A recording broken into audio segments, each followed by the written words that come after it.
Podcast.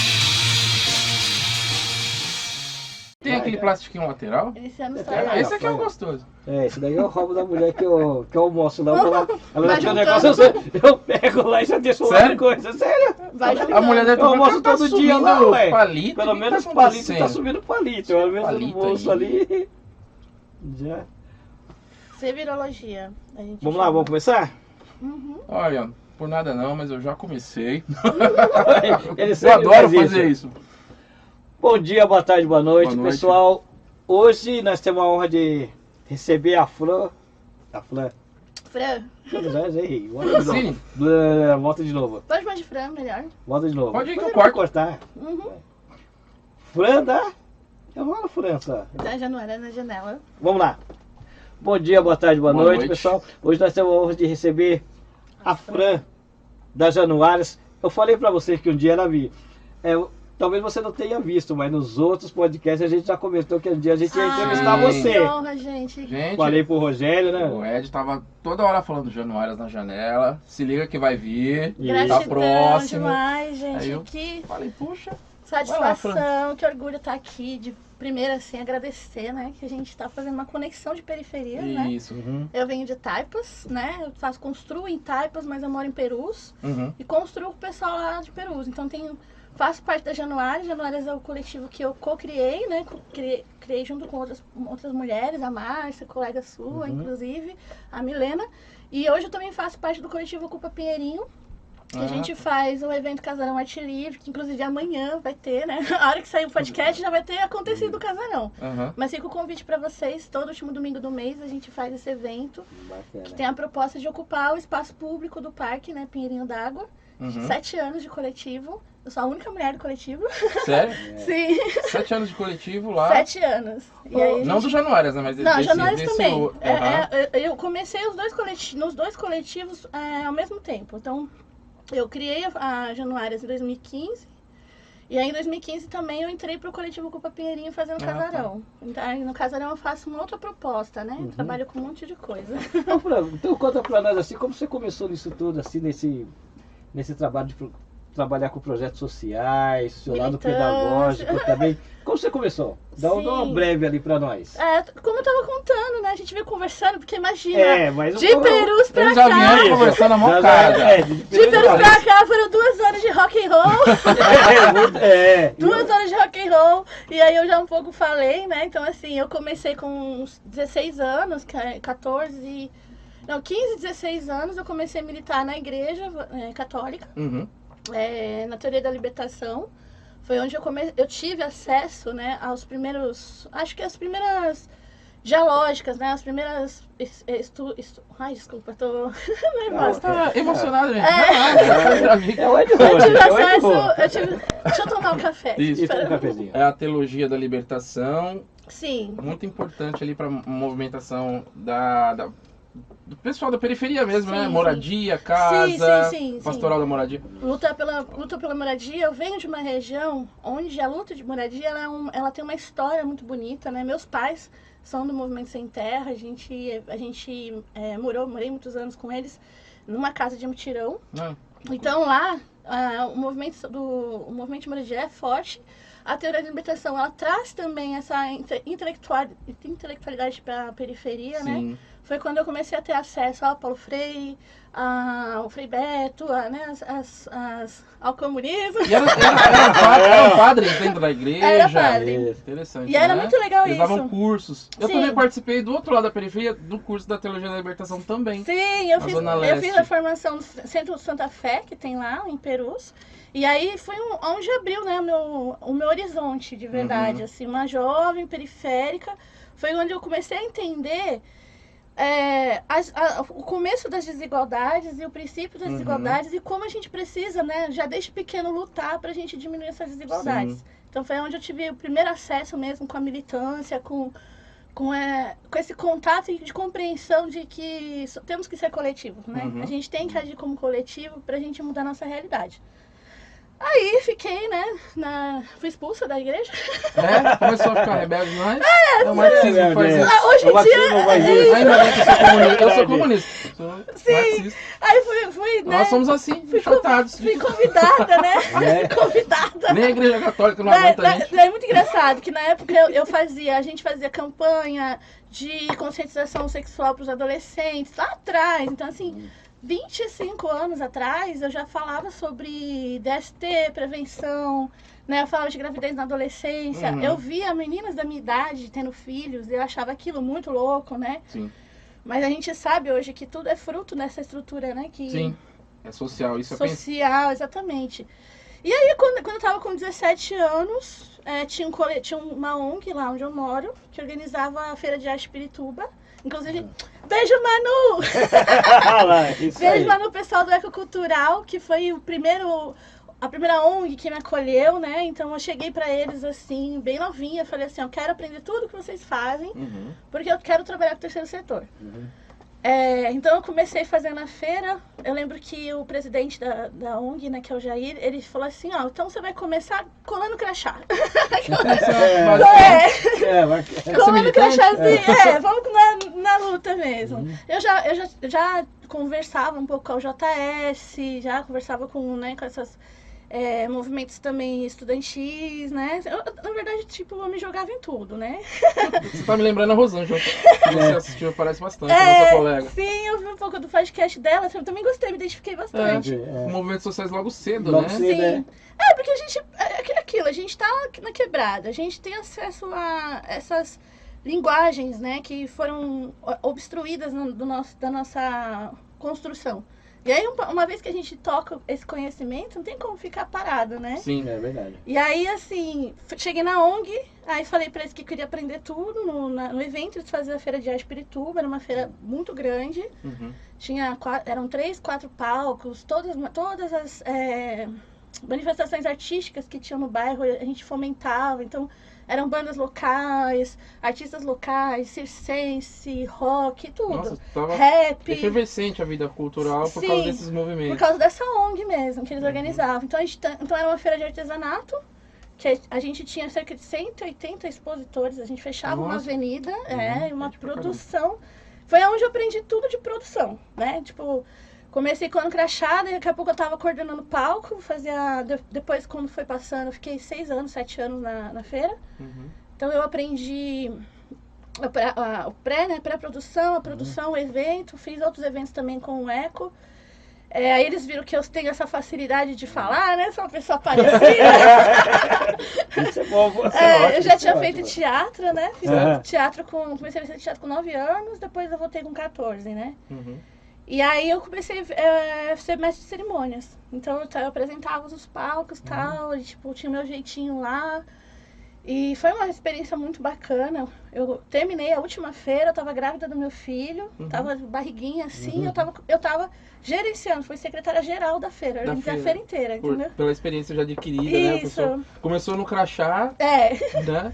E foi a última edição da feira, né? A gente mudou de espaço, que foi mudando, foi afunilando, né? Sim. Tipo, tiraram a gente do espaço que a gente usava, da rua, a avenida que a gente usava, a gente foi pra Mutinga, na Avenida 1. E aí a última edição da feira, nesse formato, fui eu que coordenei, né? Junto, claro, com os outros coletivos, com as outras pessoas da ONG. E aí depois eu tive meu filho, né? Eu já tinha... Eu entrei na faculdade também com 19 anos, né? E aquela coisa, né?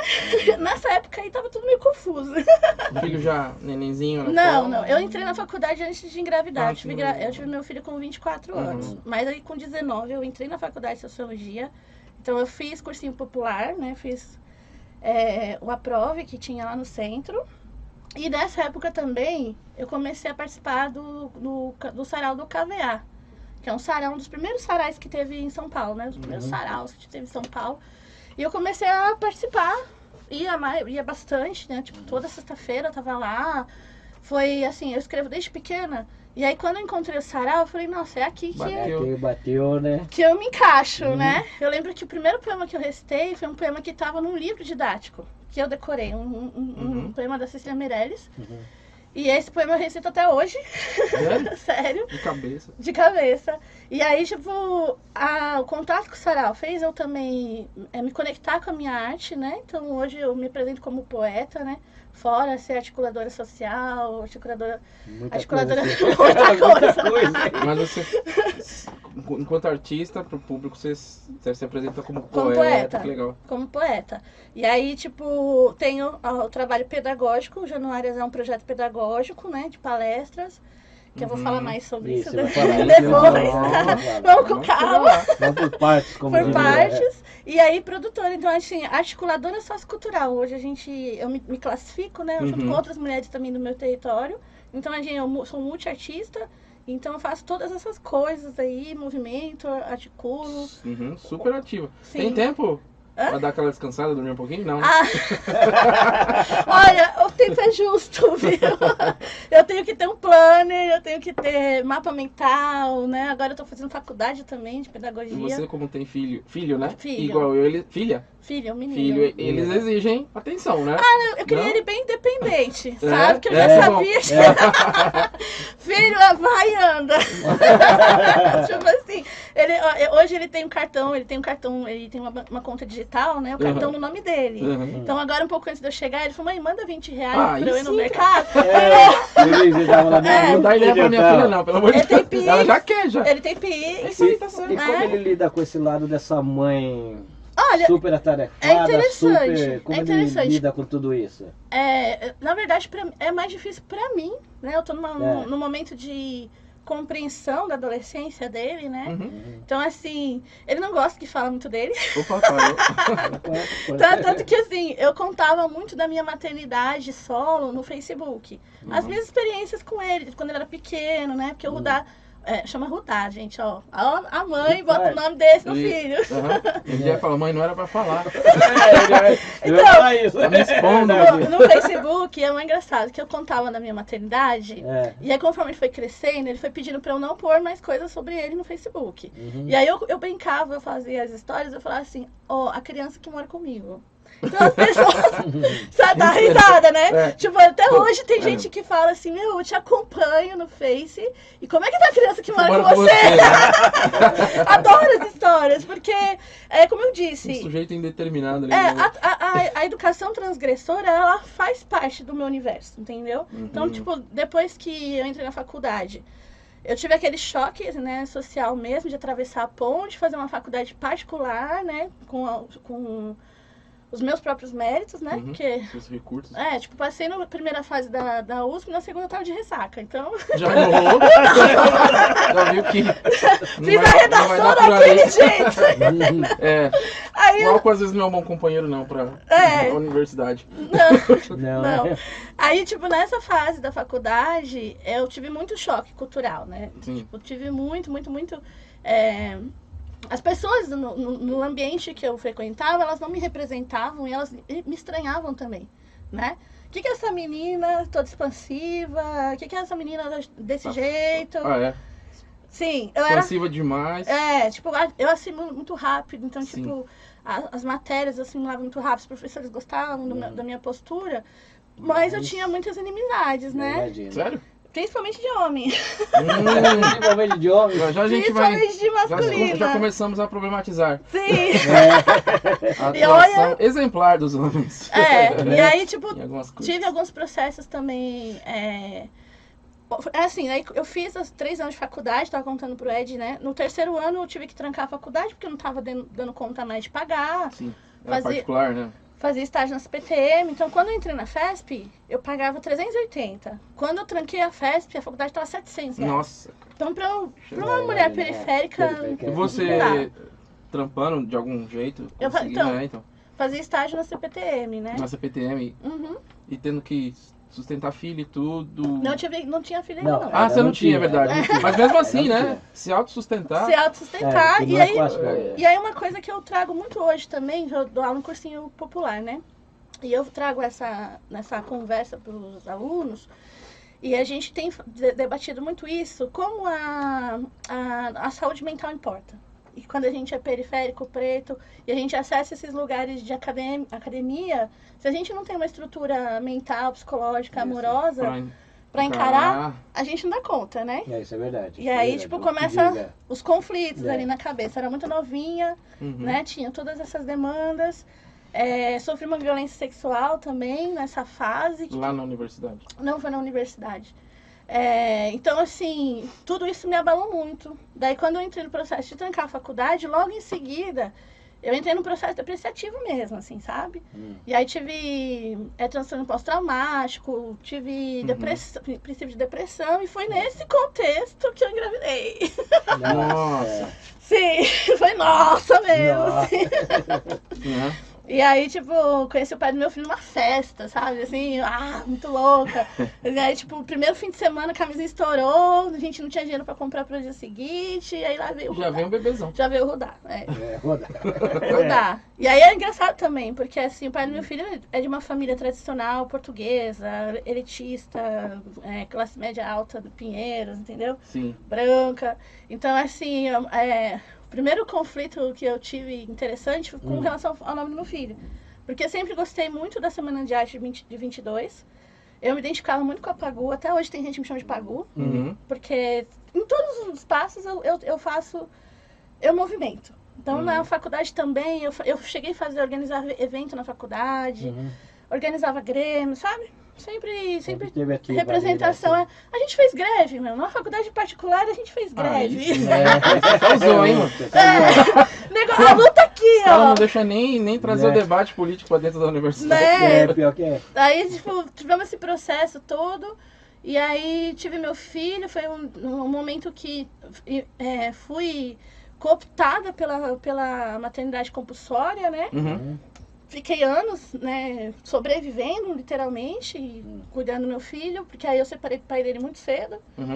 Daí eu tive um outro companheiro, que aí, a outra coisa que eu conto muito, eu casei 4 vezes. 4 vezes? Ela contou. Aí depois o pessoal acha barato. Assim, a viagem foi longa, né? Ela contou. Não dava certo, mas, né? Mas o povo vê esse jeitinho assim, essa vozinha, mas acho que eu a experiência de vida. Daí, tipo, tive esse outro companheiro, aí tive uma conexão com a arte também com ele, porque ele também era músico, né? Então, aí eu comecei a participar de saraus, muito mais pra participar, né? Tipo, porque precisa. Uma vez que a gente tem contato com a arte, a gente não consegue. A vida não anda, né? E aí, tipo, eu morava na Angélica, lá no centro. Então, eu fiquei lá até meu filho ter uns 4 para 5 anos. Aí eu separei desse companheiro e aí chegou um momento que, assim, não tava dando conta mais, né? Tipo, morar longe, sem rede de apoio, né? Tendo que trabalhar, sustentar a casa e tudo. Foi quando eu voltei pra Taipas. E aí, quando eu voltei pra Taipas, eu falei assim, deixa eu ver aqui o que tá acontecendo, né? Tipo, qual é a movimentação cultural que tá acontecendo. E aí eu descobri a Quilombac, que era em Perus, né? Que estava começando também. Estavam começando um sarau lá. E aí eu fiquei 1 ano coordenando sarau de lá, construindo com o sarau de lá, frequentando, trazendo também outros saraus. E nessa época eu também frequentava outros saraus. Então eu tenho poesia publicada em várias coletâneas, né? E aí, tipo, também comecei um blog de poesia, mas eu levava muita poesia paralelo também, porque, tipo, não dá para viver de arte no Brasil. Né? Ainda mais naquele... É isso que a gente tava comentando. Naquela época, pior ainda. E agora voltou. Muito menos, Hoje acho que nem tanto. Hoje porque hoje os coletivos culturais, a gente conseguiu se instrumentalizar e se fortalecer. Pelo menos onde eu moro no território, a gente se fortalece mesmo, literalmente, entendeu? Então um puxa o outro e a gente vai construindo. Sei que vocês fazem atividades que de repente até monetizam. Sim. Né? Sim. Um almoço, uma coisa aqui ali, juntas vão. Ou escreve para edital, ganha edital, aí contrata os nossos mesmos. Gera um caixa para poder manter viva a coisa e se apoiar. Porque sem dinheiro também a coisa não vai, né? Exatamente. E aí, tipo, quando foi 2014, 2015, eu trabalhava na construção civil. Você trabalha na construção civil? Sim, eu sou analista de contratos imobiliários. Você fez faculdade de Sociologia? Sociologia. Aí aí passou pro outro lado da coisa. Totalmente, né? Verdade. Bate me volta, eu bato no Bruce Wayne. Com jurídico, né? Sim. Aí, tipo, e era uma coisa bem também manual, praticamente, porque eu conferia contrato, tinha que assinar, tinha que fazer um monte de coisa, lançar no sistema, enfim. Aí, quando foi na época do golpe, um pouco antes do golpe, né? Eu trabalhava na Queiroz Galvão, e foi quando eu tive um gatilho, né, que voltou pra mim a relação do meu abuso. E foi quando eu comecei a estudar o feminismo. E aí as duas coisas calharam, né? Tinha uns grupos no Facebook, tinha um grupo que chamava Cantada de Rua Conte Seu Caso. E aí eu comecei a acompanhar esse grupo, vi os relatos das mulheres, eu falava, nossa, aconteceu isso comigo, né? Já passei por isso. E era um grupo de acolhimento. Antigamente você tinha noção, às vezes você podia ter sofrido as cantadas e tal, mas você não tinha essa noção, não tinha noção, né? Exatamente. Da armadilha que era isso, né? Da profundidade. E aí acompanhando, você foi começar a ter noção que você já tinha passado por aquilo em algum momento. Vendo os grupos da internet, eu fui entendendo o que é ser mulher na nossa sociedade, né? E todas essas opressões que a gente vive. Que hoje eu já sei que o nome são violências patriarcais. Então, desde o processo da minha gravidez, desde o processo de entrar na faculdade e ser julgada por homens, eu já estava sofrendo violências. Sim. Mas eu não sabia que eram violências. Mas sentia, né? E tinha algo claro errado. Que sim, claro. Você sente que tinha algo errado, mas... Só não conseguia racionalizar, de repente, né? Sim. Teorizar. Exatamente. Teorizar, não conseguia encontrar, né, um lugar de fala para isso também. E aí, quando eu comecei a participar desses grupos, eu vi que as mulheres, eles se acolhiam. E aí eu gosto muito disso, sabe? De acolher, de conversar, de trazer a minha própria história, né? Pra dizer, olha, a gente pode, a gente consegue, a gente supera, né? Então eu passei a fazer esses acolhimentos. Aí eu participei de um outro grupo que chamava Bolsa Seu Relacionamento Abusivo. Que esse grupo foi crescendo, né, no Facebook. E aí as moderadoras, a presidenta lá do grupo, via que eu conversava com as mulheres, ela falou, você não quer moderar com a gente? E aí eu entrei pra moderação. E é uma organização muito bacana. Esse grupo faz 11 anos que eu sou moderadora. Hoje eu não modero tanto, mas no começo eu moderava bastante. E que basicamente a gente recebia relatos de mulheres que sofriam violência. Às vezes anônimo, às vezes se expondo, né? E a gente fazia esse trabalho de moderar mesmo, de não ter falas violentas, de acolhimento, né? E nesse processo do grupo... Eu vivenciei muitas histórias, né? Então, tipo, desde mulheres que superaram, saíram do relacionamento, a mulheres que morreram. Nossa. Muitas dessas histórias você se identificava? Claro. Em algum ponto ali, né? Aqui ali. Sim. Acho que uma das coisas mais marcantes pra gente foi uma vez que uma mulher mandou um relato, e todo mundo apoia, a gente conversa, eram mulheres do Brasil inteiro, né? Passou uns tempos, assim, a filha dela mandou pra gente, assim, olha, quero agradecer a vocês pelo que vocês fizeram pra minha mãe. Ela tentou sair, mas ele matou ela. Nossa. Isso é foda, né? Nossa. Então, assim... Cara, isso pra você deve ser... Não, foi uma carga foda, né? Carga pesada. Então, aí imagina, eu tava ali em 2015, eu moderava muito. Eu via... tudo pela internet? Tudo pela internet. Ninguém se reuniu presencial? Não, a gente nunca conseguiu. Não ia dar até Brasil, né? Os moderadores do Brasil inteiro, né? Inclusive, beijo pra elas também. E aí, assim, foi um processo que começou a machucar muito também, né? Tipo, eu via que eu precisava de uma estrutura melhor para eu poder lidar com tudo aquilo. Era muita demanda, né? Foi quando eu procurei terapia num coletivo feminista, e eu comecei a fazer terapia com um terapeuta que ele vai nessa linha mesmo, né? Do feminismo, das violências e tal. E esse processo, no início, foi muito doloroso. Então, tipo, eu voltava da terapia e ficava 2 dias mal. Entendeu? Assim, tinha uns gatilhos da sua vida, né? Muitos gatilhos. E aí eu fiquei o primeiro mês, primeiros 2 meses, assim, eu tive crise de ansiedade, já comecei a ter problema no trabalho, enfim... Eu tava com um descompanheiro, que é muito engraçado. Um descompanheiro que quando viu que o negócio começou a desestruturar, ele pulou fora, entendeu? Tipo, e eu fui ficando ali, né, sozinha nesse processo. E aí nesse processo também eu perdi o emprego, né? Que isso acabava variar, né? Aí peguei uma grana, peguei um seguro-desemprego bom, assim, fiquei 6 meses com seguro-desemprego. E eu falei, mano, eu preciso fazer o que eu amo. E o que eu amo? Eu amo trabalhar com cultura, com arte, com social, com coletivo. foi quando eu fundei a Januária junto com 2 amigas, que é a Márcia e a Gisele, que eram 3 mulheres assim, né? Tipo, a Gi, uma mãe de 3 filhos também, super julgada também porque teve 3 filhos, né? Porque a maternidade, infelizmente, no Brasil, ela é muito romantizada, né? E as mulheres são sempre culpabilizadas, né? Sim. E aí a gente juntou as 3 e vamos fazer? Vamos. Daí a gente montou o coletivo Januárias. No começo, a proposta do coletivo era pra gente fazer turbantes de arame. Eu vou dar uma deta, né? Sim, eu conheci a Januária justamente por isso. Por causa dos turbantes. Eu lembro que eu fazia faculdade, eu conheci a Márcia, né? E a Milene trabalhou uns tempos com vocês também, sim. né? Eu convidei E aí tava essa onda de turbante e tal, aí a Milene veio com turbante. Eu falei, não, a Januária e tal. E aí que eu comecei a conhecer vocês e conhecer o trabalho de vocês. Então eu já se admirava bem antes pelo seu trabalho, né? Sim, obrigada. E esse negócio de turbante e tal. E aí quando a gente pensou no turbante, foi interessante, porque aí era pra ser... A gente pensava no turbante mais como um objeto estético. A gente começou a Januárias muito ingênuas, sabe? Sem tanto embasamento, né?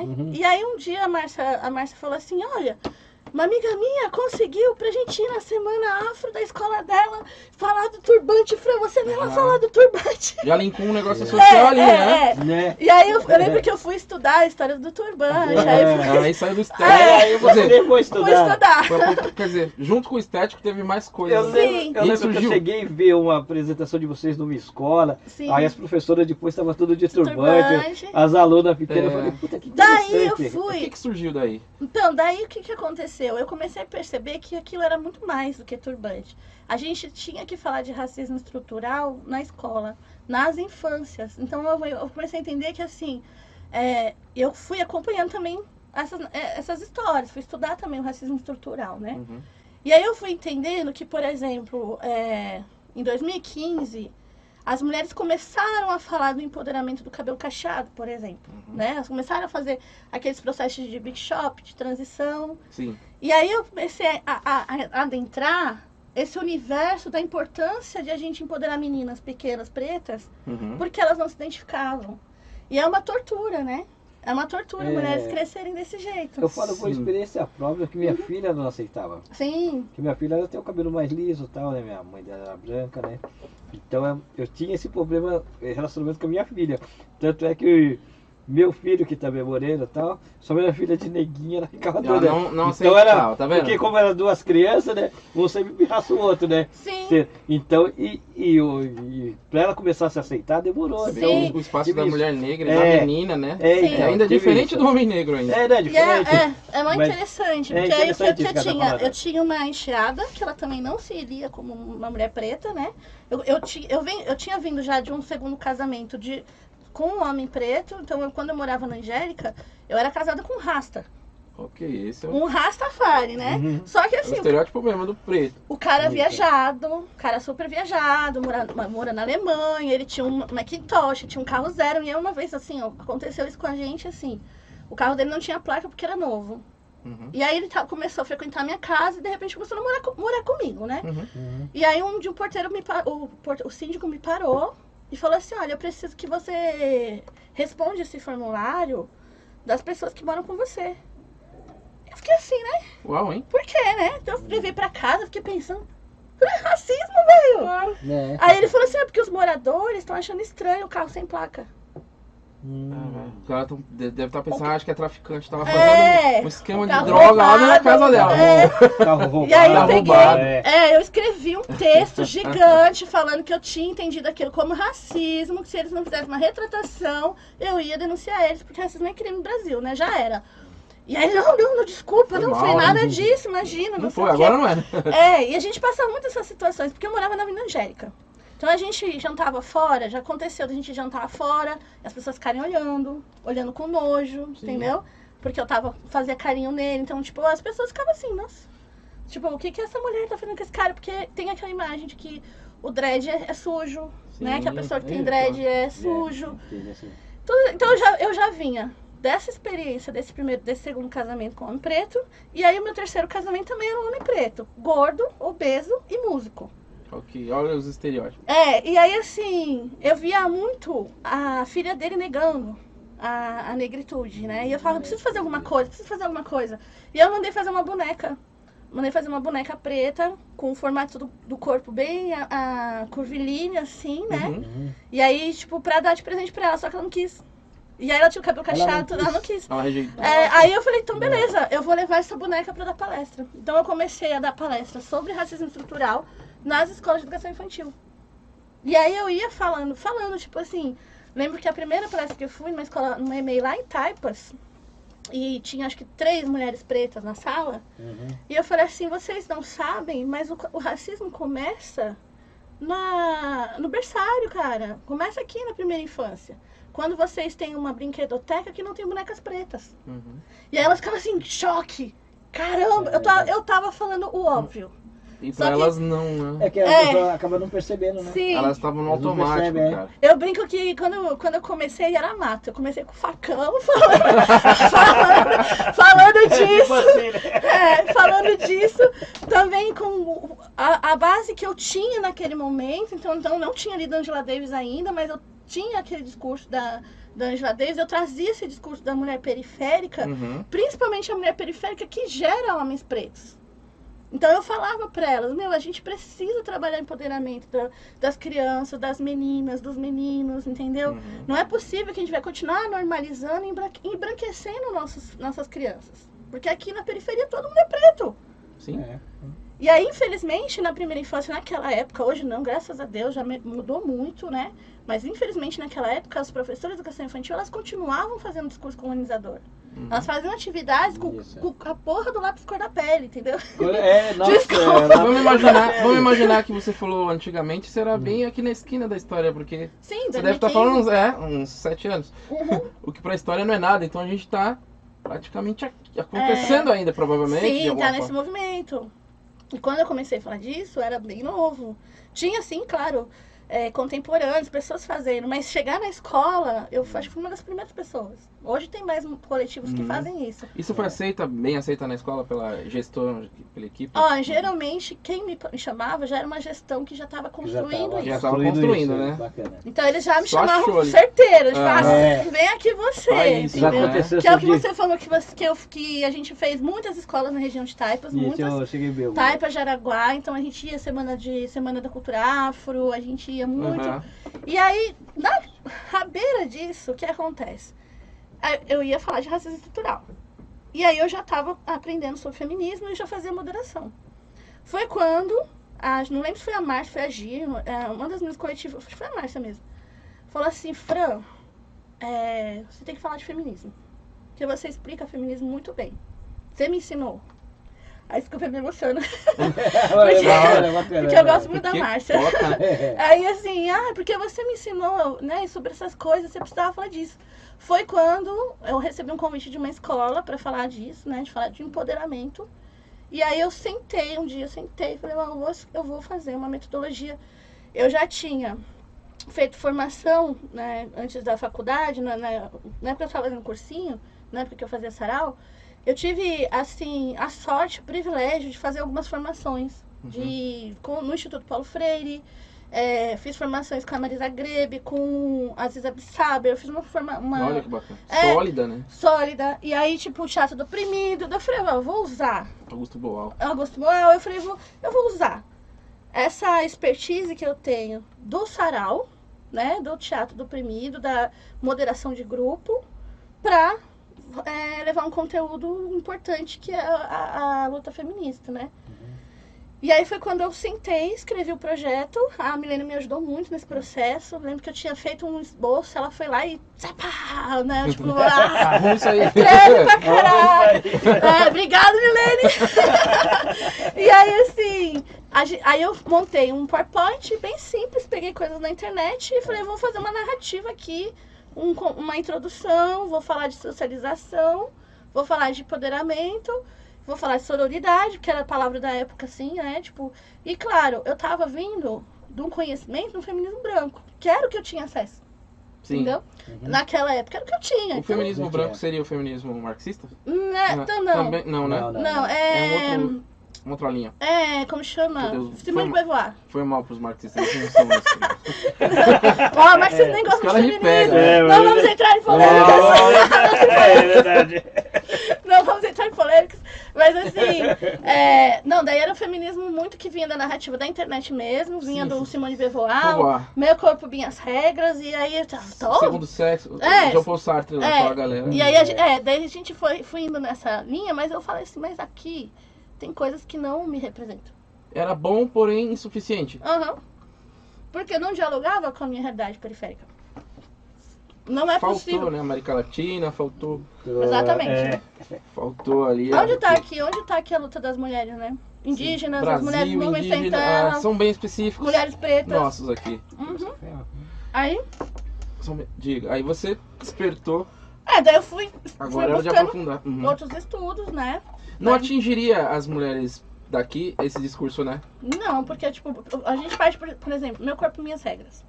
Quem pode falar isso? Uma mulher branca. Porque uma mulher preta falar Meu Corpo, Minhas Regras, ela é estuprada. Entendeu? Já vai sofrer a violência masculina brutal. Porque a gente tá numa estrutura patriarcal. Sim. Não tem como, entendeu? Então, tem aquele seriado, o pessoal fala muito dessa cena que é muito verdade. Mulheres pretas sempre trabalharam. Sempre foram exploradas desde criança. Isso é verdade. Isso. E aí elas sempre tiveram essa realidade. Elas têm a maternidade compulsória desde muito cedo, elas têm a exploração da mão de obra muito cedo, né? Agora a mulher branca, quando vem com esse discurso Meu Corpo, Minhas Regras, esse discurso branco, ela tá falando de um empoderamento da mulher que era dona de casa assim, e saiu pra trabalhar. Aí sim, aí dá o Meu Corpo, Minhas Regras. Agora é verdade. Pensa na mulher da senzala, né? O quanto ela foi abusada. Inclusive até por padres. Por tudo, né? Todo mundo chegava lá pra transar com ela. Tem umas coisas assim, né? Fala, o Brasil, a miscigenação brasileira é fruto de abuso. É fruto de estupro. A miscigenação brasileira é fruto de abuso. E tanto de mulheres quanto de homens também, né? Sim. Aí depois a gente entra nisso aí. Dá pra fazer outro podcast. Nossa, dá pra fazer 3 podcasts. Porque a exploração da mulher é milenar, cara. Essa é uma história da mulher preta. Da mulher preta mais ainda, né? Então, tem muita história. Diga aí, tá? E aí eu falei... Então eu comecei a ir nas escolas. E aí eu ia falar. Então as escolas começaram a me chamar pra eu falar principalmente de abuso e violência doméstica. Como eu tinha a experiência do podcast não, do grupo, então eles começaram a me chamar pra eu trabalhar com os adolescentes. Então quando eu comecei, até hoje eu faço esse trabalho, então é de 6º a 9º ano, eu faço, a minha metodologia ela acontece em 3 momentos. Então eu faço um primeiro momento, onde eu converso com o corpo docente, com os professores. E eu falo sobre a história do feminismo, a importância de abordar isso, da gente falar de sexismo e desigualdade de gênero na escola. Que é um espaço que acontece muito, né? Então eu faço essa primeira formação com professores, depois eu faço um momento com as meninas, que aí a roda de conversa é praticamente terapêutica, assim, sabe? Então as meninas estão ali... E aí vai sair várias coisas. Vai saindo várias coisas, mais histórias, né? Mais histórias. E aí eu vou conduzindo pra gente... Eu falo que assim... Já teve escola que eu fui que, pra disfarçar, principalmente na época do ideologia de gênero, a diretora falou assim, a Fran vai vir dar uma palestra sobre amor próprio. Amor próprio? É um eufemismo. Então, tipo, a palestra sobre amor próprio. Então, pros meninos, sobre violência doméstica, entendeu? Mas, na verdade, eu estava indo lá falar de feminismo, né? Estava falando de educação não sexista. E aí, quando foi 2017, 2018 foi o ápice, assim, né? Começo de 2018 eu tava indo em muitas escolas da região, então um professor me chamava, aí os professores viam, você vai na minha escola, foi no boca a boca, e o meu cachê era assim, eles faziam vaquinha. Sério? Mesmo. Não tinha recurso da escola? Não tinha recurso da escola. Algumas escolas conseguiam ter recurso. Mas algumas eles faziam vaquinha pra conseguir me... É assim, né? Você estudou na escola, você sabe que é assim. Eu fiz surpresa que eu sou besta, porque eu sei que tem dinheiro, né? Mas em outro lugar. E até você comprovar. Assim. E como eu não tenho a formação completa, também tinha esse impasse, a escola trabalha com esse negócio de licitação, eu não sei como é que funciona bem. Hoje tem projeto pra isso, só que eu teria que ser formada e ser doutoranda. Nossa, hein? Eu precisava ser doutoranda, então tipo, fudeu, né? Aí já era. Vamos na vaquinha. Aí eu não deixou de não ir, né? Não, tinha escolas, assim, tenho parcerias maravilhosas, assim, que escolas que me chamam, começaram a me chamar todo ano. Sério? Todo ano. A demanda era grande. E aí foi muito legal também. A escola do meu filho, onde tudo começou. É. Eu fui numa reunião do conselho, diretor novo, diretor preto, já trazia um PPP falando disso. Aí eu falei pra você, olha, vem cá, eu tenho um coletivo feminista aqui, tá sério? Vem um dia aqui, conversar com os alunos. Aí foi quando eu levei a minha metodologia e fiz, tipo, um laboratório na escola dele. Então eu fiquei lá, vou fazer assim, vou testar. Você falou que tem 3 momentos? Sim. 3 momentos, que então é tipo professores, meninas e meninos. E meninos. Isso, que aí é onde eu faço uma dinâmica. Com as meninas, eu peço para elas escreverem nos cartazes palavras machistas que elas escutam no dia a dia. Palavras. Então elas escrevem puta, gorda, as coisas assim. Gostosa. Gostosa, exatamente. Coisa comum. Depois eu pego esses papéis e eu faço uma dinâmica com os meninos, que é a dinâmica do assédio. Então eu divido a sala em 2. Eu entrego os papéis para uma parte dos meninos. Tá.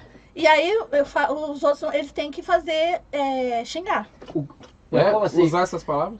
Só que assim, Eles eu falo têm que assim. xingar ou eles têm que falar como eles consideram? O que eles Não, eles têm consideram que xingar, sério? eles têm que falar o que tá escrito no cartaz do outro cara. Tá, Então, ele tipo, vai aí eu xingar. falo assim, Um pro outro. Aí eu falo Um assim, pro outro. Um pro outro, Ah, cara. tá. aí eu falo assim, agora Olha a levanta. treta aqui daí. É uma treta, é um barato, Chamar o cara de puta. Mas Ei, você tá louco? Isso, tipo assim. mas é catársico, É. entendeu? É fazer eles se sentirem no lugar da mulher que sofre assédio. E É, aí, tipo, tipo, como é, né? cara, E aí eu falo assim, agora levanta as gostosas. Aí no Puta. começo, Eles levantam. delícia. Aí eles ficam assim, sabe? Tipo, ai. Sou eu. Aí os outros Tá. gostosos, não sei o quê. Aí beleza, aí quando termina a dinâmica, eles levam na brincadeira. Eu falo, É. agora vocês vão trocar de cartazes. Vocês vão pegar pra outra turma. Ah, não vou pegar não. Não Não quero ser- quero. não quero ser gostosa? Não quero passar por isso, né? Então, tipo, tem esse Puxa vida, hein? momento. Cara, bacana, interessante. Aí, surge, aí depois você vai trabalhar esse... Isso, daí eu vou conversar com eles, né, sobre o Sim. que é o assédio, o que é o abuso. Na verdade, com os meninos, eu explico também a socialização masculina, né, e falo de masculinidades, né, que a gente tem eu uso um estudo da Unesco, que é bem bacana, que fizeram uma pesquisa, né, no Brasil inteiro, e eles identificaram 12 pontos de masculinidade que é notado, masculinidade tóxica, né, machismo, Sim. que os homens reproduzem. Então, todos os homens já passaram por esses 12 pontos e vivem esses 12 pontos de masculinidade. Enquanto o perfil feminino são 4. Então, a sociedade exige da mulher que ela seja só sensível, submissa feminina e o outro eu não lembro. Agora, do homem, são 12 pontos que são cobrados. E aí, esse é interessantíssimo. Isso aí dá 4 horas de live também. É muito interessante. E é uma coisa que vem estrutural pra nós. Sim, Vem no sim. pacote. Vem no Vem no combo. pacote. Vendo o pacote dos pontos. Vem no combo do Então, eu menino. conto a historinha É. desde lá, assim, ó. Qual o primeiro brinquedo que vocês ganham? O carrinho. E qual que é o segundo? A bola. A bola. E o que esses brinquedos, o bonequinho, e o que esses brinquedos eles sugestionam? O desafiador, a competição, a impulsividade. E aí vocês vão construindo um lugar de privilégio dentro dessas estruturas, né, psicológicas. E quando vocês vão alcançando a idade adolescência adulta, é muito difícil para os homens saírem disso.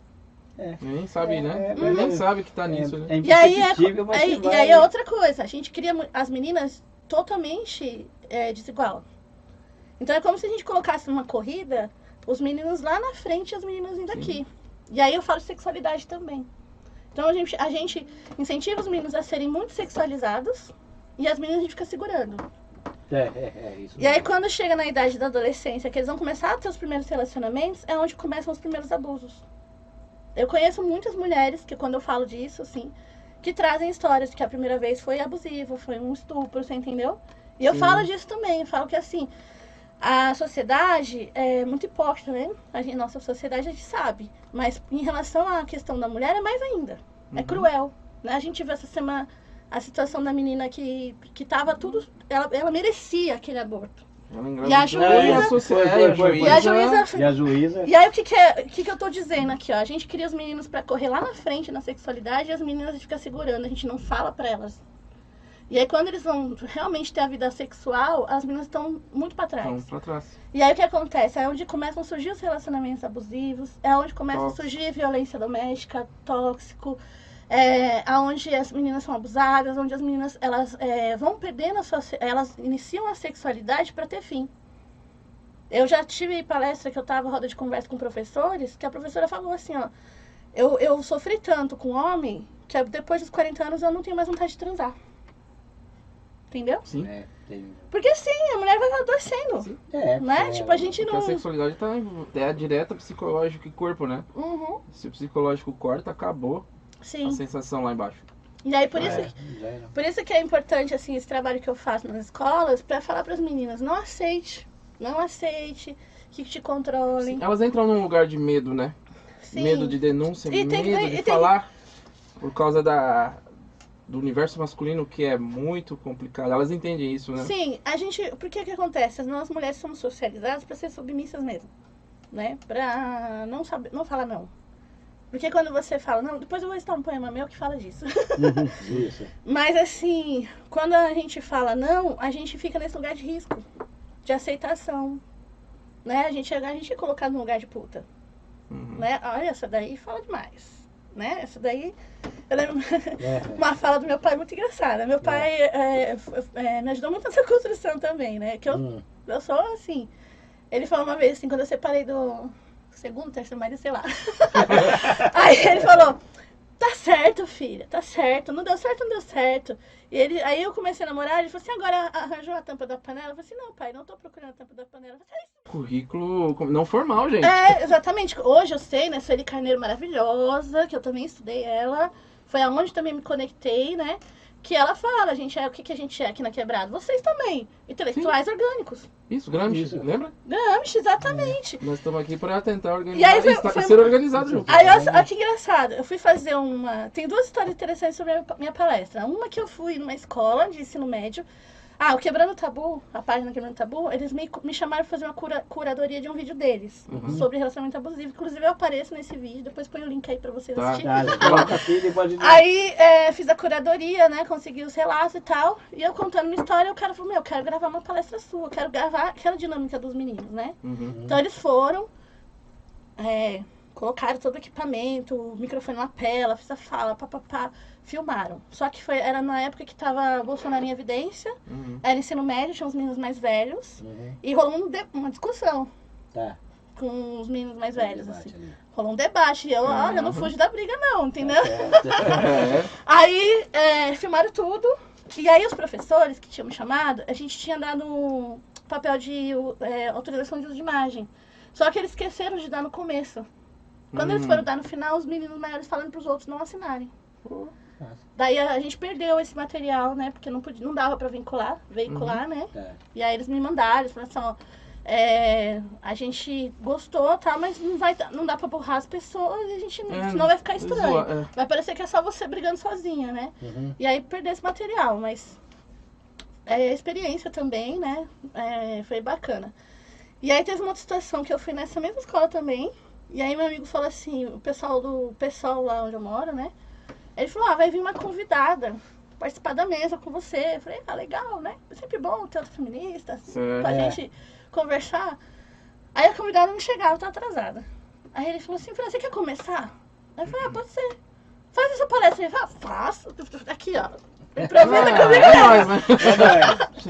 Aí fiz a palestra, a mulher chegou, ficou assistindo. Ela terminou. Ficou assistindo. Virou plateia. Aí terminou. Aí ele falou assim, a pré-candidata Sâmia Bonfim quer fazer alguma fala?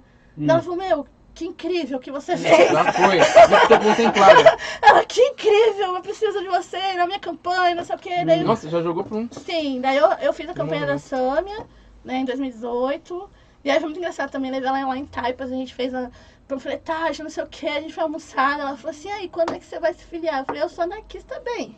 Relaxa. Né? É porque se filia, aí pronto, aí tem que fazer muita concessão, né? Não. Ou não? Não, eu me filiei agora na pandemia. Tá de boa. Tá de boa. Se não tiver de boa também... a gente é meio arisco a isso. Muito bicho solto. Aí, tipo, teve essa situação da Sâmia. Aí a gente tava na minha irmã, né? Aí eu fui fazer uma palestra numa escola com professores. E tava o meu ex-cunhado lá. Beleza, né? Fiz a palestra, fiquei 3 horas. E aí com professores às vezes é punk, sabe? Porque às vezes tem... punk, né?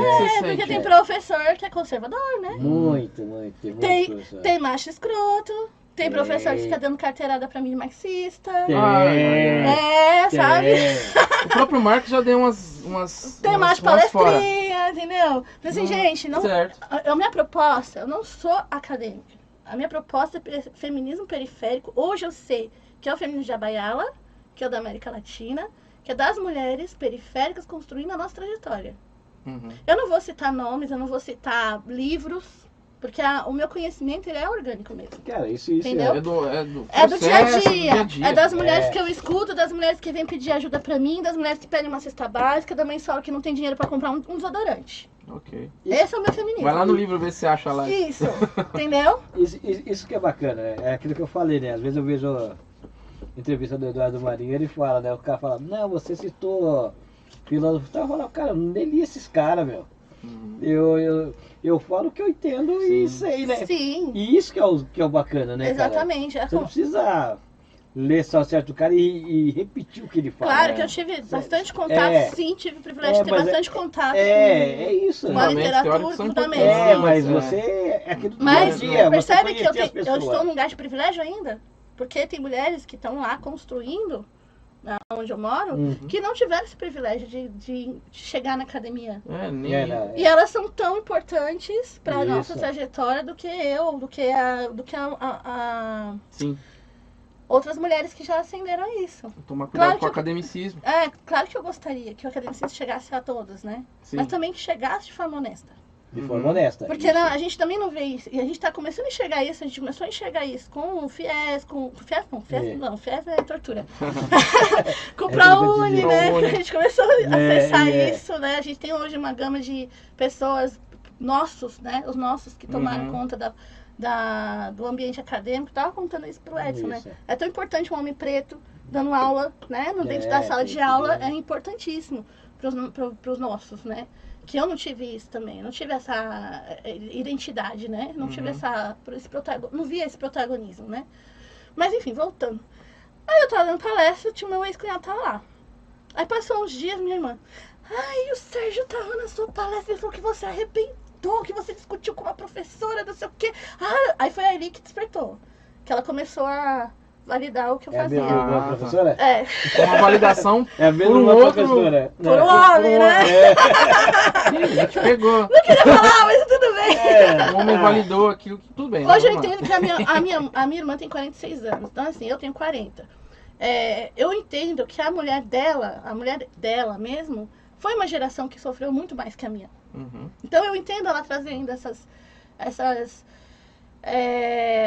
amarras, essas né? formatações. Essas complexidades difíceis, né? Esses dias mesmo eu tava falando pra ela, meu pai é mulato e minha mãe é indígena, né? E aí, por isso que vem essa mistura. E aí eu tava conversando no almoço de família, minha irmã toda chorosa, porque ela tava namorando com um homem preto e o cara falou pra ela, eu quero um relacionamento afrocentrado, vou terminar. Nossa, eu estou expondo a minha irmã agora. Aí eu corta essa parte. Corta essa parte. Aí eu falei pra ela assim, mas mulher, você é uma mulher preta, você é uma mulher indígena. Você vê como é importante a gente se enxergar. Eu também demorei pra me enxergar como uma mulher preta. Você demorou pra se enxergar? Demorei. Eu lembro que eu dava palestra e eu me colocava num lugar assim, porque eu fui casada com homens pretos e tal. Mas você ainda não se enxergava? Não, daí uma amiga minha que eu fui... Aí uma amiga minha que... Duas pessoas, né? Uma pessoa que eu fui fazer uma formação sobre projeto social na pandemia. E essa mulher foi fazer entrevista comigo pra eu passar lá. Daí ela falou assim, você colocou no seu formulário que você é uma mulher branca, Fran. Eu falei assim, porque eu não sofri tanto racismo. Nossa, dela me deu uma aula. Aí foi caindo nas fichas. Caindo nas fichas, aí eu falei, nossa, agora sim. Eu me entendi. Eu me coloquei, sabe? Agora, tipo... Porque é justamente aquilo que a gente estava falando, quando a gente vê. A gente tá falando que muitas vezes, a gente sofreu racismo e não sabia. E a gente não sabia, a gente não percebeu. Fui trazendo essas histórias e eu fui entendendo, cara, eu sofri tanto racismo e às vezes você não entendia como racismo. Você entendia até o que é pior, a gente entendia como uma coisa normal, né? A gente normatizava. Até eu fiz uma live, né? Eu fiz uma live na escola que eu estudei ensino fundamental. E era uma live para falar sobre empreendedorismo preto. E eu fui convidada porque eu não sou mulher preta, né? Tipo assim. E aí eu falei nessa live, eu sofri racismo na escola. Eu tinha uma professora que me perseguia. Aí teve uma campanha lá de piolho, o pessoal passou olhando o cabelo. Aí ela virou assim, ó, volta nesse aí, ó, porque não garanto não. Não garanto, né? Por causa do cabelo. Que era racismo, velho? É. Daí, tipo, você vai cair na ficha, né? Vai cair na ficha. E aí, quando eu entendi esse meu lugar, eu entendi o meu lugar de poder também. Falei, porra, agora era o que faltava pra encaixar, entendeu? Até hoje, tem gente ainda que fala pra mim, meu filho tem dificuldade. Ele fala, mãe, eu não gosto quando você fala que você é uma mulher preta, mas eu sou.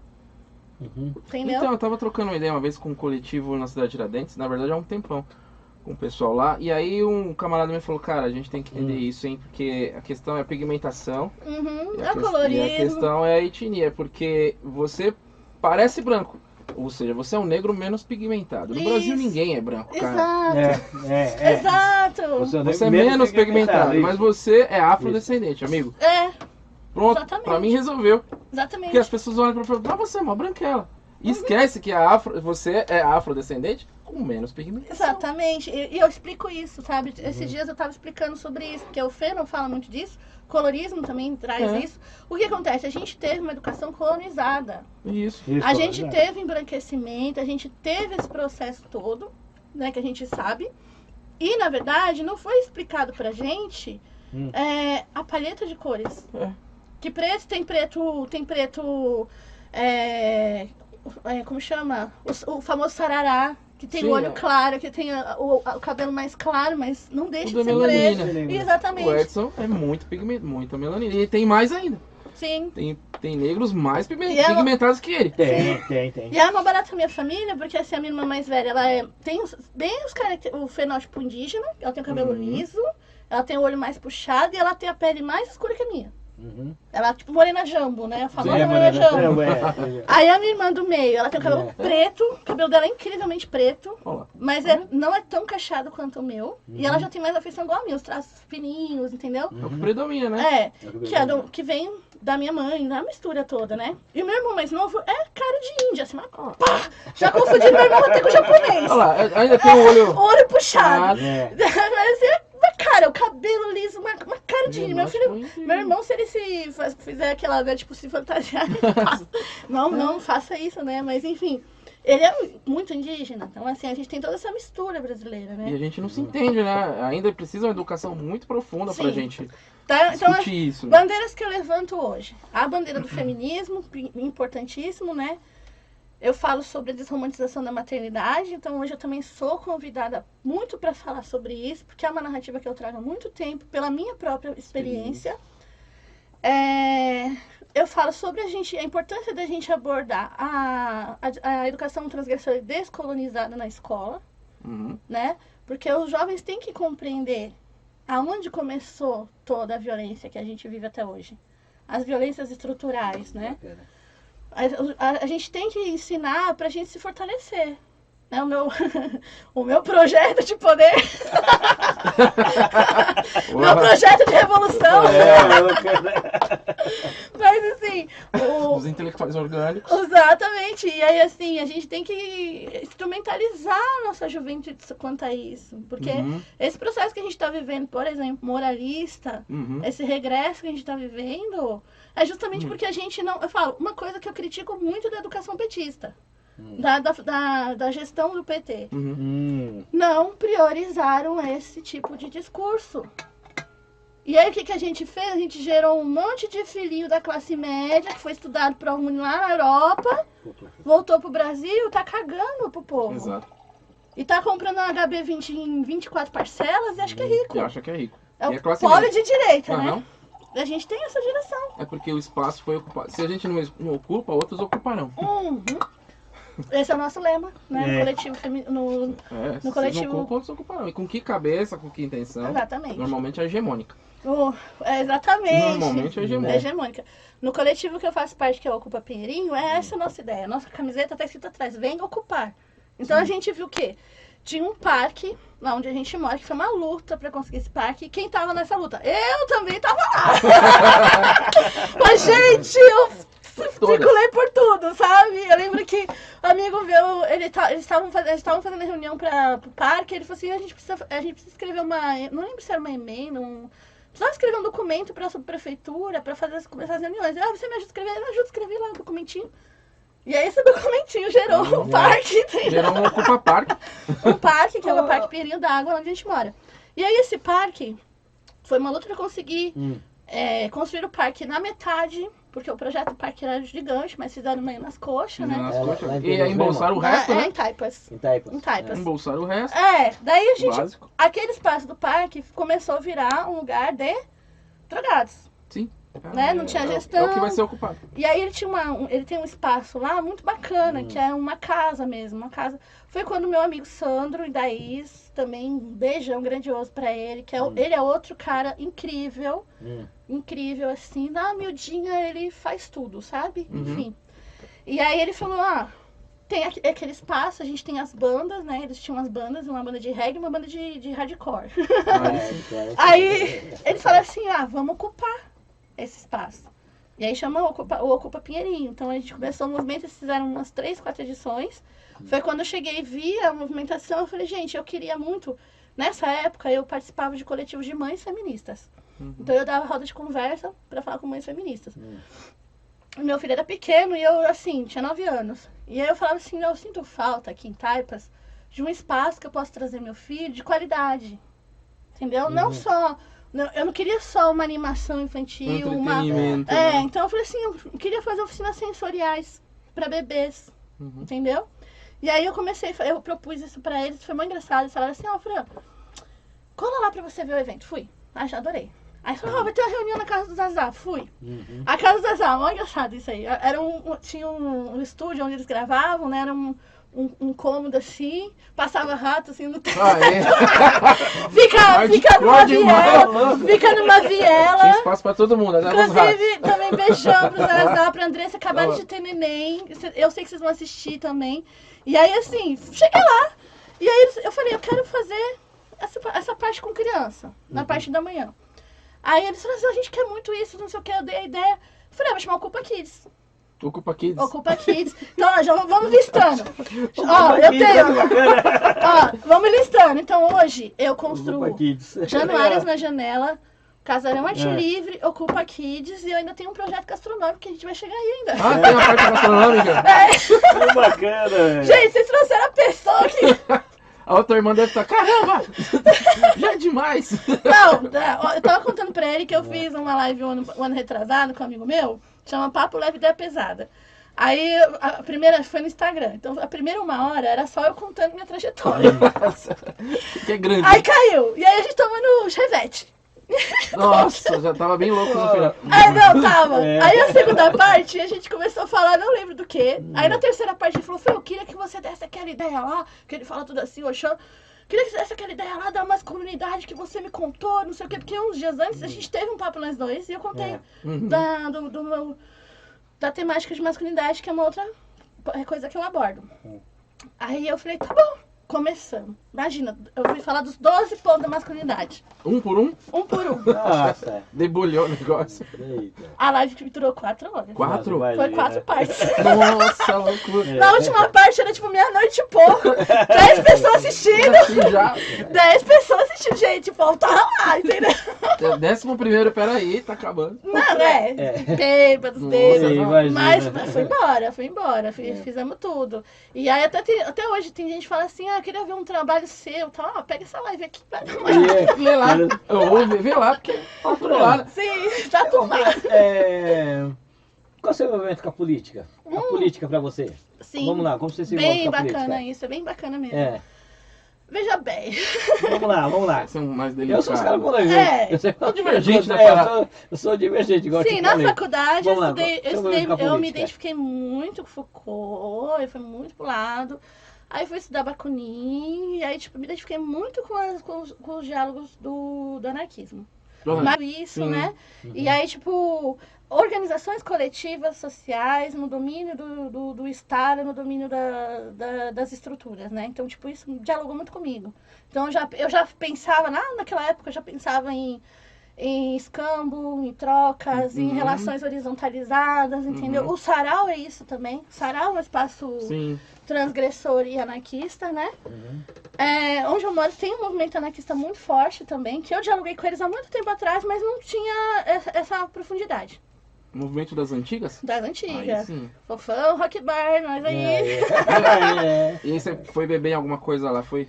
Não, então, muito raso, na verdade, Sim. né? Eu fui beber mesmo, fui entender mesmo na faculdade. Uhum. Quando saí da faculdade, eu me distanciei. Né? Por quê? Fui atravessada pela maternidade, por todas as outras coisas, né? Quando foi lá na frente, que a Sâmia me chamou pra fazer a campanha dela, eu tava ali ainda falando assim, ó, estou nesse lugar anarquista.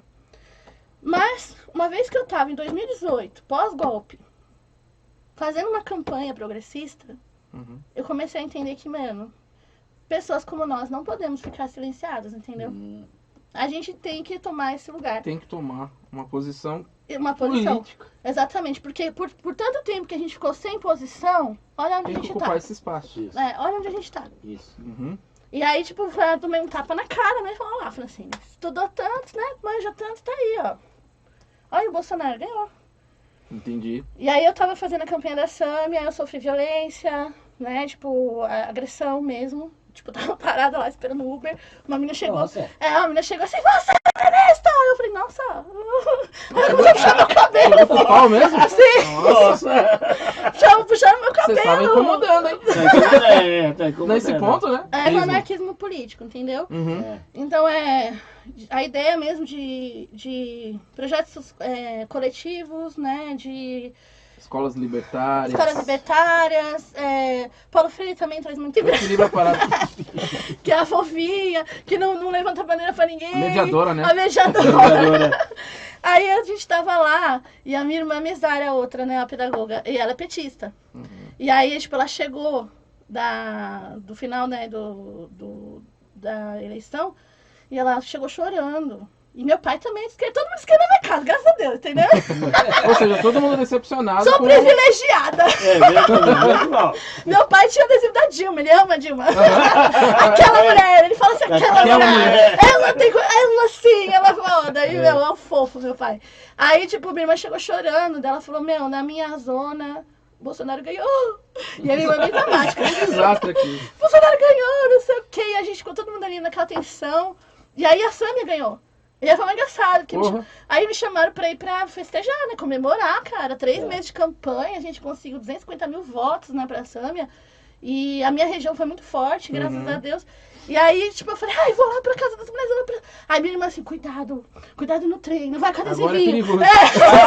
Agora pode te pegar. Meu companheiro na época falou assim, eu acho que eu vou comprar uma arma. Nossa. E foi ficando perigoso porque mesmo. A gente ficou com medo. Foi. Quem é de militância, tá? À frente, a gente tem medo, sabe? Assim. Porque realmente, ele falou assim, eu tenho medo de alguém entrar aqui em casa e tentar te matar. Não, quando ele ganhou, tem gente que saiu atirando na calçada, acertou o vizinho, o outro deu 20 facadas no carro lá. As pessoas estavam se sentindo autorizadas a realizar a violência em nome dele. Sim. E a gente vê isso até hoje, né? Até hoje, a morte do Bruno A gente vê e do Dom, acho que foi uma autorização. Olha, é lamentável demais. Quando a gente pensa, né, espaço de militância, aí foi na época também que eu falei, eu voltei a fazer terapia. Porque eu falei, não tô dando conta. Né? E tipo, meus colegas me falaram assim, falando, você não tá bem. Tá bugando. Aí voltei a fazer terapia e, tipo, muito pra dar conta disso. Eu cheguei a pensar em abandonar meus projetos. Eu cheguei a abandonar a Januárias. Porque você viu uma realidade social muito pequena, diminuindo, é isso? Constrangindo, né? A gente vê assim que a gente ficou. Veio a pandemia. Também, né? Isso, a pandemia deixou a gente maluca. Deixou. E aí a gente, assim, vê o que a gente vai fazer, como a gente vai fazer, né? Aí eu tentei ainda, tipo, levantar algum projeto social pra conseguir cesta básica, mas eu não tava sozinha, entendeu? Nesse momento eu já tava só com o projeto, o Januárias não era mais coletivo. E aí eu falei assim, não, eu preciso abraçar Januárias como um projeto pedagógico social. Né? As meninas, elas foram para outros caminhos, né? Tipo, a Márcia foi para outro caminho, a Gi foi para outro caminho. E foi tranquilo também esse processo pra gente, entendeu? Mas quem é que abraçava a ideia? Quem é que era a imagem? Era eu. Então eu falei... A bandeira... eu era Januárias. Ela era Januárias. Eu carregava Januárias, entendeu? Então eu falei assim, vou sozinha aqui. Aí quando veio a pandemia, foi interessante, que foi muito engraçado também. eu fazia tempo que eu tava fora do mercado de trabalho, tentando viver das Januárias, não tava dando, né? E aí eu tava com um companheiro... É muito difícil, né? Você viver de projetos sociais no Brasil, sim, né? E eu tava com um companheiro abusivo, que ele, tipo assim, ele fingia que me apoiava, né? Quando ele via que eu tava... Tava indo na... ele puxava a corda. E aí é legal que tem um contraponto, né? Sim. Porque você que fala disso, como assim? Eu escutei isso. E é como estranho, que você é feminista? A gente não é imune. Exato. Ninguém é imune. Exato. Porque ela é ser humano igual os outros, né? Então, vive as contradições. A cobrança com a mulher é muito grande. Então eu escutava isso. Como que você é feminista e você sofreu violência doméstica? Mas eu falei assim, mas gente, a maioria das mulheres que morrem também são porque são feministas. Eu conheço 2 companheiras feministas que morreram. Uma, tipo, acho que foi em Araraquara, era uma estudante. Entendeu? Feminista, engajada. O namorado matou, assim, ó, sufocou. Nossa. E ela ativa. Tá, eu sofri essa violência também. Meu marido começou a me enforcar, entendeu? Nossa. E tipo, de parafuso, né? As cabeças fica assim. Porque vocês devem ter tido vários debates, várias conversas bacanas. Sim. E o cara de repente tá te enforcando. Você viu? Cara, que doideira. Você vê, não tô imune. E não foi o inverso, né? Não é ela que enforcou ele. Sempre o homem. Porque o pessoal pensa assim. Que a gente pensa de uma feminista. Feminazi. Eu já escutei tudo outra coisa. Tipo assim. Feminazi, bate homem, não sei o que. Não tem nada a ver. Eu sou uma mulher de 40 anos. Eu sofri todas as violências estruturais que o patriarcado proporciona. Isso te fortaleceu? Claro. Hoje eu falo assim, eu fortaleço outras mulheres.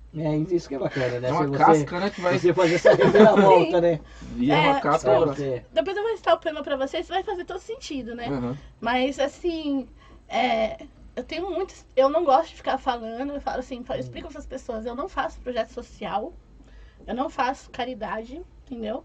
Eu faço acolhida, eu faço pontes, eu faço conexões, então... Uma mulher me procura, pede conselho, olha, a minha mãe tá vivendo um relacionamento abusivo, o que eu posso fazer? Sim. Eu escuto sem julgamento. E eu oriento. Mas eu sou só uma mulher, sozinha, sim, né? Precisa de a conexões. Gente não tem... Aí eu faço as conexões. Então já aconteceu, preciso de advogada, preciso de atendimento psicológico, preciso de cesta básica, eu faço as conexões, entendeu? Você tem uma rede que te Eu tenho uma rede grande. O Estado, às vezes, ou muitas vezes, e é uma coisa que as pessoas ainda ficam confusas, né? Quem sabe no meu trabalho, nas entrelinhas, sabe de tudo isso. Sim. Não é uma coisa que eu fico expondo. Então, hoje eu sou criadora de conteúdo na internet, mas, assim, o que é o meu conteúdo? É o meu dia a dia, todas as coisas que eu faço, mas eu não fico lá postando foto. Hoje eu estou aqui com a Carla. A gente tá saindo da delegacia da mulher, entendeu? Fazer igual o Russomano fazer isso. O Gabriel Monteiro, que depois a casa caiu. O Código de Defesa está sendo violado, vamos chamar a polícia. Aí depois ele se candidata, né? Sim, inclusive, como paladino. Inclusive, esse ano, no final do ano passado, é muito engraçado isso. Veio um assessor de um deputado, que eu não posso falar o nome, mas ele vai nessa linha aí. Nessa linha? Ele é delegado. Da autopromoção. E aí ele falou, ele queria chegar nas mulheres de violência e tal. E aí eles foram na minha casa, conversaram comigo e tal. E aí a gente quer que você trabalhe pra gente. Eu falei assim, olha, eu não posso trabalhar pra vocês. Não posso, porque o partido não me representa. É um homem branco e eu vou estar me contradizendo. Eu falei, mas, porém, todavia, contudo, né? Os boletos chegam. Os boletos chegam. Aí eu falei assim, eu posso dar uma consultoria. Eu posso fazer uma curadoria da campanha de vocês. Topa? Gostei. Aí ele me ligou ontem perguntando se você topa. Mas eles querem que eu fique e procure a minha imagem. Seria a reserva anarquista que você tem, né? Com o Estado, né? Sim. Tipo, vem até aqui. Ô, Fran, como você vê a esquerda hoje? Lá vem a fatídica pergunta. Essa pergunta aparece no Ed Road direto. Ela já assistiu, ela sabe. Ela já sabe. Ela já sabe, já assistiu. O Mano Rodolfo na Paz levantou e saiu, né? Não, eu vou embora. Não vai chorar, gente.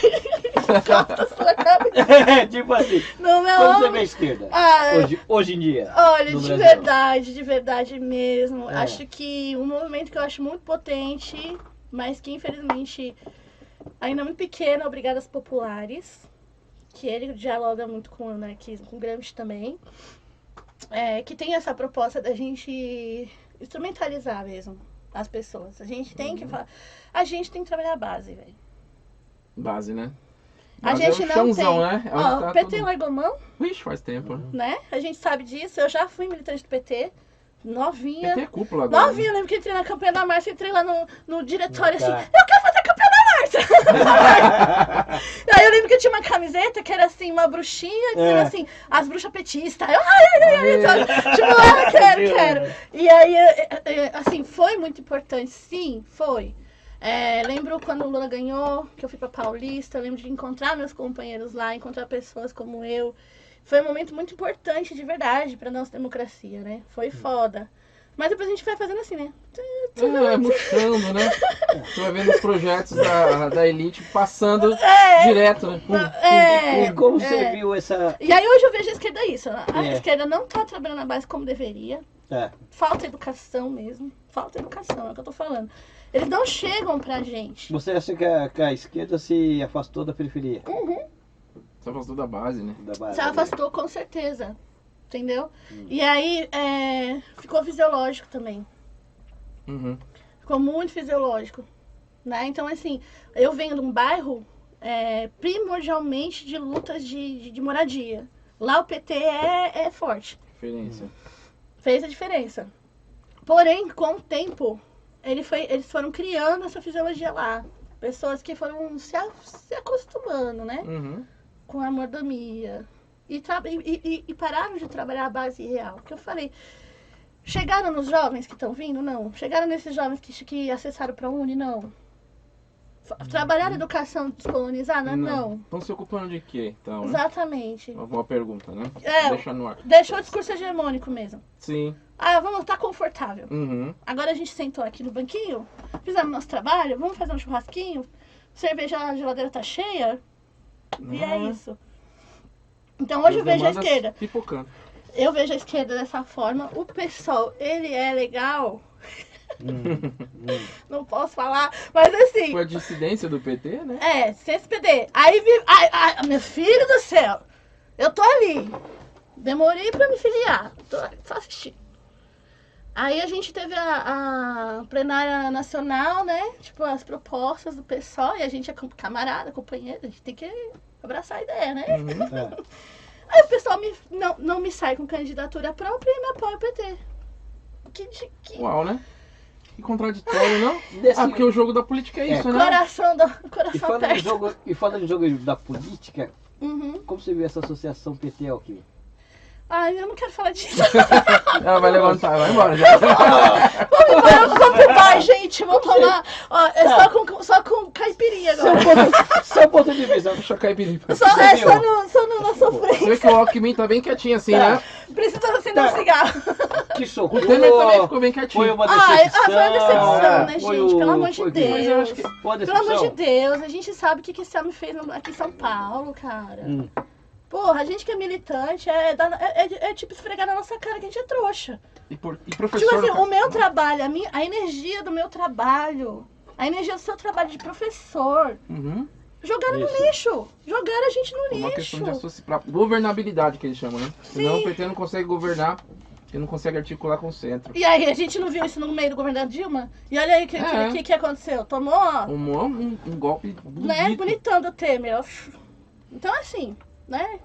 Eu vejo hoje assim, é o que eu falo. Hoje eu sou pessoalista, né? Eu apoiei a candidatura do Glauber, eu queria que o Glauber fosse nosso candidato. Eu sou da vertente do pessoal que queria o pessoal independente mesmo. Não consegui, então eu vou ter que apoiar o que tá rolando. Hoje tem o voto útil, não é isso? É um ou é outro. É bem isso. Não tem como queimar. Se queimar, sim, não vai adiantar, porque o cenário é o mesmo, né? Porque, infelizmente, que é uma coisa que a gente tava conversando também, que é importante falar disso. Como o pessoal é cirandeiro, sim. Cirandeiro. É cirandeiro, quem sim. fala é o Greg News. É cirandeiro, entendeu? Né? A gente sabe que gosta de uma pauta identitária, né? Gosta de um tokenismo, a gente sabe, né? Mas, infelizmente, eu acho que hoje é o que mais dialoga comigo. Sabe? Que é tá mais próximo do que eu pretendo. Ok. Trabalho de base, né? De trabalho de base. Mas quem é a base mesmo sou eu. quem tá lá na periferia. São os meus amigos que trabalham em coletivos, independentes, que estão lutando por editais. Sim. Pessoal do Morro Doce, que daqui a pouco eu vou pra lá. Então, assim, a gente que tá ali dando a cara a bater, a gente não tem representatividade. Esse é o supra-sumo da a gente é a política mesmo. Nós. Somos nós. É ocupar mesmo. Seu partido. Exatamente. O partido é só um instrumento pra nós, viu? Sim. Não é vocês que é instrumento pra... mas vote não. Mas vote. Não deixe de votar pra gente não cair no mesmo erro. Não adianta. E aí eu tava falando pra ele, a gente tá vivendo hoje, infelizmente, essa ciranda, a gente tá vivendo esse universo fantástico de achar que o Lula já ganhou. Uhum. É que a gente tava eu tenho essa formação. A gente tem o mínimo de formação política e econômica, de economia, a gente sabe que o ruim tá só por vir. Ele tá começando de poder. Ele tá começando a se mostrar. Bolsonaro não vai sair fácil. Ele já disse que não vai. Não, E o exército falou que também não quer, porque tá bem alimentado. Aí fudeu, né, amigo? Os caras estão muito Aí fudeu. E eu sou aquela que assim, se a gente voltar de ditadura militar, eu tô me despedindo, tá, gente? E é o que a gente tava conversando. Foi muito bom conhecer vocês. E é o que a gente tava conversando, né? Muita gente tá dizendo que o Lula tá disparado. Não tá, velho. Não tá. Não tá, a gente vê. Não tá manipulação disparado. de mídia. É manipulação de mídia. Não tá disparado assim. Não. E pode ganhar e tá ali. O que acontece? Tá naquele afã. Porque o pessoal da cultura abraçou. Mas aí tá nesse não afã. tá esse disparado assim. Só que esse pessoal da cultura é de novo uma cultura elitizada. Também, isso. Não chega na quebrada, velho. Vai lá no forró da Reginaldo e fala assim, Bolsonaro, os caras eles estão tudo apoiador do Bolsonaro. Vai lá no forró, no risca-faca lá da quebrada. Você entendeu? Então não tá essa vantagem toda. E assim, o que é mais foda, né? O discurso manipulatório, fake, essa lavagem cerebral que eles fazem com os bolsonaristas, é muito difícil de combater. É igual o chiclete no cabelo. Eu tenho uma história engraçadíssima. Eu fui num churrasco, né? A tia do meu ex-marido, assim, ela sentou do meu ladinho. E assim, eu sou a feminista mesmo, que não depila o braço, tá entendendo? Tipo, a raiz, né? Aí, às vezes eu vou na escola usando assim, você usa cueca? O que tem a ver com feminista isso aí, eu falo assim, você tem cara de homem, mas isso é outro capítulo, né? Eu tenho tanta história só de escola que é muito engraçado, assim. É outro, dá uns podcasts. Eu sou professor, né? Dá muita conversa. Dá outros podcasts, assim. E a gente... E aí... Eu fui dando com essa história. Vamos, porque olha, gente, eu falei pra vocês, eu tenho... 4 horas é pouco, hein, galera? 4 horas é pouco. O pessoal me chama assim e fala, Fran, vai ter uma live, não sei o que, pra falar de... Tá bom, eu vou. Vai depender da disponibilidade dela, que a gente tá sempre disposto a conversar com você. Nós temos uma segunda rodada. Estamos preparando. E a gente vai já a gente fala pra você. Vamos falar de masculinidade. Esse dia foi muito engraçado também. Eu tenho que contar a história da tia. Ela sentou do meu lado. Filha... Fiquei sabendo que você é feminista, né? Eu falei, sou. Ela, olha, não pode fazer xixi na cruz. Oxe! Nossa, é pecado, é blasfêmia, não sei o que. Ela começou a me mostrar um vídeo. As feministas fazem vídeo das feministas, Aí eu li, agora é só isso também, gente. Feminista faz xixi na cruz. Golden Shower na cruz não dá, velho. Calma aí, galera. Aí ela começou, mano, mostrou o vídeo. Que esses vídeos eles espalham. Não representa o feminismo. Era um vídeo montado, que inclusive aparece a Manuela Dávila com uma camiseta. Tipo assim, é tudo montado. Pra melar o Só movimento, que chega nessa senhora. Chega, dialoga com ela. Putz, até veio conversar com você, preocupado. Graças a Deus, meu pai tem 72 anos. Opa! Pode ir que não parou não, mas nós estamos no escuro. Eu nunca vi isso. Ele vai acender ali. Ele falou que não tem nada a ver com a produção. Não tem nada. A produção disso é igual no outro estúdio, acabou. A energia aqui continua a energia. O Bolsonaro mandou desligar isso aqui. Mas aqui continua a energia, não continua por enquanto? Não, vamos falar no escurinho. Tipo, a gente pode acabou a luz, mas a gente continua conversando. É podcast. Não, aqui não vai parar, velho. É podcast. A gente vai... E aí, tipo, ela me mostrou o vídeo. Então, esse vídeo, vocês querem parar? Que já tá mais ou menos no horário. No horário? Então, beleza. A gente continua, a gente vai tomar uma cerveja. Vamos dar aquela pausa e voltar pro Isso, bloco final? Pra terminar, pra fazer a... Cara, foi mó concluído. Mas a gente volta, já, daqui a pouco. Só acender a luz aí. Todas as coisas que a gente faz. Já. Pode Já. não, voltou. Voltamos, pessoal. Pegou a gente comendo. Vamos lá. E aí eu tava falando dessa história da tiazinha, que né, a gente falou que você faz xixi na cozinha, é uma blasfêmia. Me mostrou o vídeo, eu toda assim na paciência, na energia da bebida também, no churrasco. Eu comecei a falar assim, mas eu sou feminista, só que assim, eu ajudo mulheres. Eu apoio mulheres. Foi tudo explicando. É que as pessoas não entendem muito o que é feminista. Dá maior paciência. Aí eu falei assim, eu falo sobre a gente respeitar o ser humano, né? Foi lá explicando. Eu não sei que cargas d'água que eu falei assim, por exemplo, a gente apoia as pessoas homossexuais, transexuais, meu Deus. Ih, pegou no ponto, hein? Essa mulher, eu falei assim, eu ajudo pessoas como seus filhos. Ela falou, meu filho não é gay. Eu falei, meu Deus, eu tô falando isso.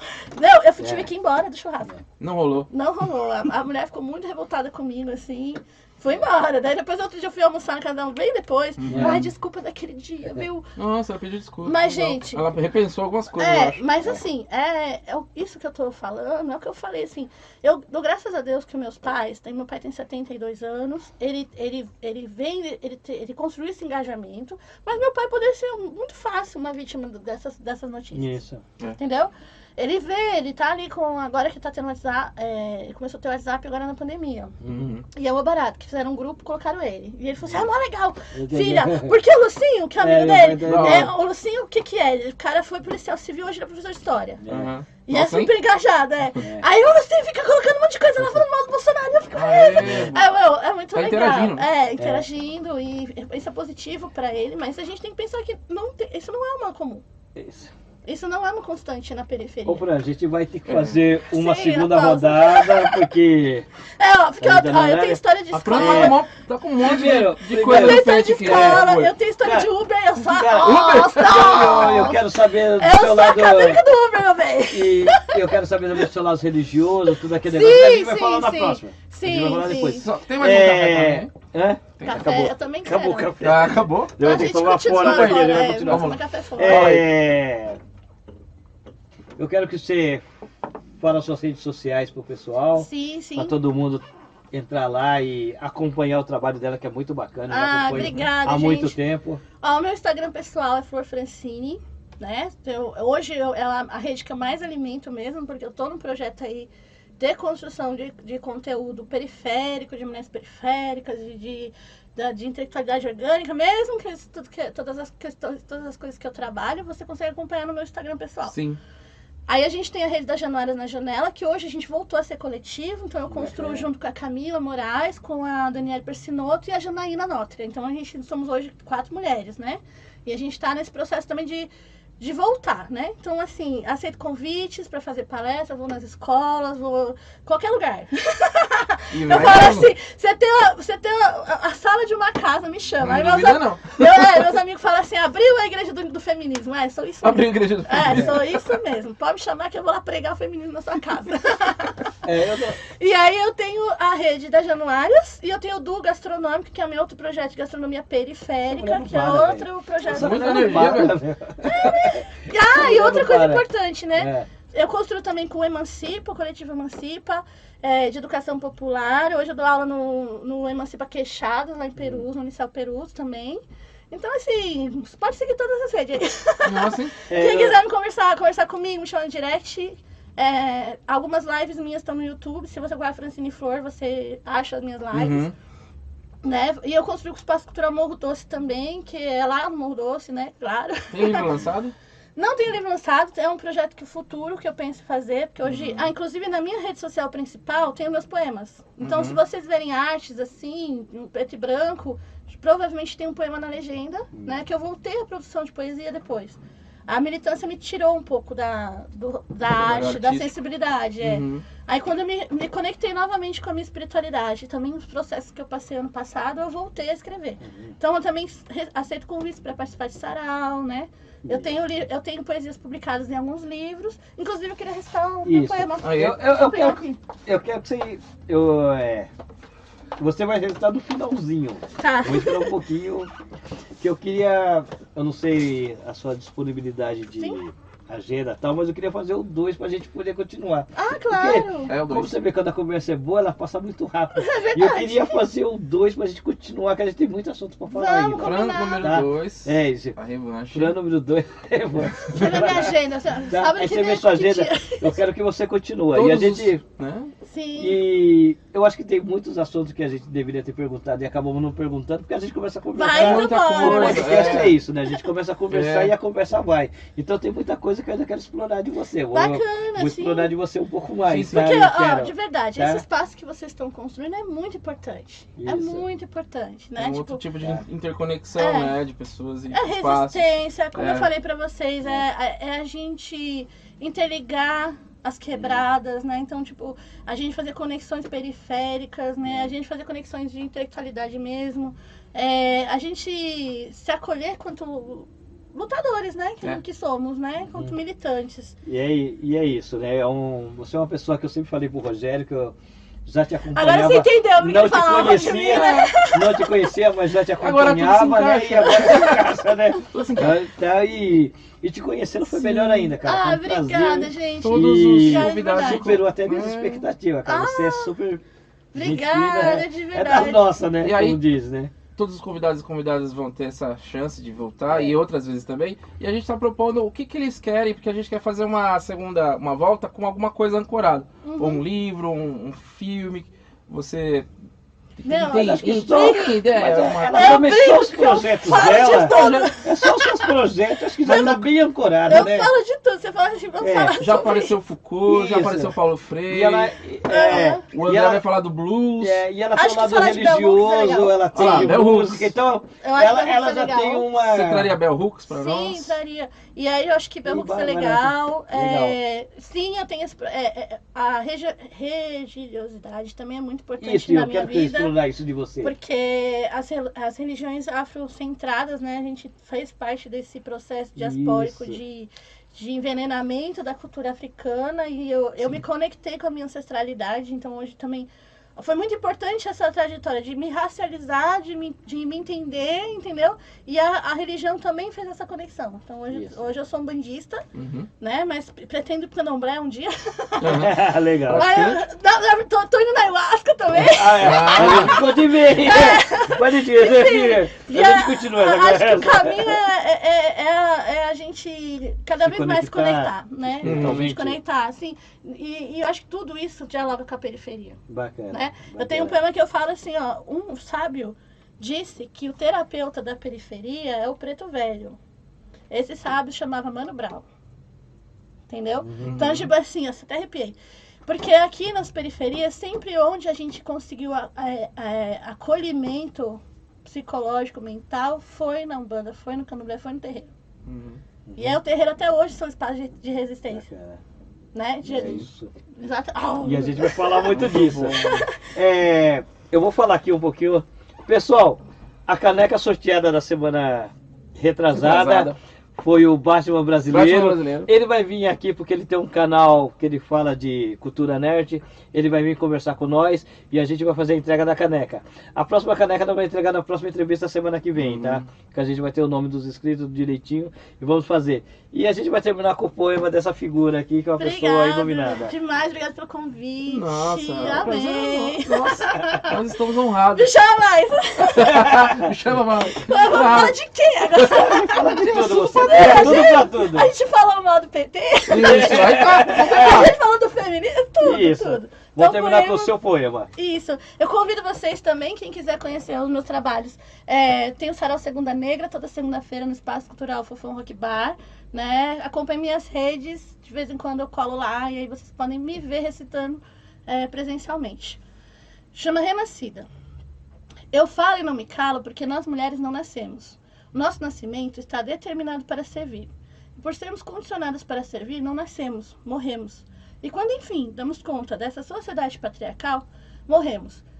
A cada frase que começa com mocinha, fecha sua perna. Mocinha, não pode brincar de carrinho, de peão, de polícia, ladrão, futebol, então, ali já estamos mortas. E seguimos. Tá ficando gostosa, opa, tem peitinho, bundinha, tá gostando, tem idade, estamos mortas. Ah, mas mulher amadurece mais rápido que homem, porque já morremos para a sociedade. Nunca nascemos como pessoas, nunca fomos vistas como seres pensantes, atuantes, humanos. Quando fazemos isso, somos resistentes, ou putas, ou qualquer coisa. Somos coisas para separar, essa para casar. E seguimos mortas. O feminismo me trouxe muita distância e muito pertencimento, de saber que estou viva e sou sobrevivente ao patriarcado, mesmo morta. Eu vou me fazer presente. Feminismo me mostrou que... Feminismo mostrou que eu tenho vida. E minha vida cura outras mulheres, tão mortas quanto eu. E conhecer a história fez eu entender que há mulheres nascidas e renascidas. Sempre renascidas. Para abraçar e ouvir. Para mostrar que estamos aqui. Se você não acredita, geramos, parimos. Uma nova sociedade de mulheres vivas. De homens que não matam mulheres. De mulheres que nascem e renascem com a mão de outras mulheres. Essa é a luta. Ser feminista é ser política. E, antes de tudo, uma mulher que renasceu onde só existia a morte. Nossa. Obrigada. Obrigado. Cara, obrigada a vocês, cara, gente. muito um prazer ter aqui. Obrigada tá? de verdade. Foi uma conexão muito bacana, gente. Gente, assim nós terminamos, mas tem a segunda parte da Fran. A gente quer continuar, tá? Sim, tá bom, gente. Vamos falar de isso aí. masculinidade pelo Hooks. Isso. É Tem o babado do Uber, depois a gente fala. Tem tanta coisa. Tchau, Tá. tchau, gente. Semana Um que beijo, vem outro grande sorteio. abraço, Tchau, até gente. mais. Valeu. Gratidão quem tá acompanhando É isso aí. Muito bom. E aí, Fran, gostou? Toda a gente homenageia Januária na janela. Até o mar faz maré cheia pra chegar mais perto dela. O pessoal desce daria e batuca por aquela que malvada se penteia. Não escuta quem apela, quem madruga sempre encontra Januária na janela. Mesmo o som quando escuta, logo aponta os lados dela. Ela faz que não dá conta de sua graça.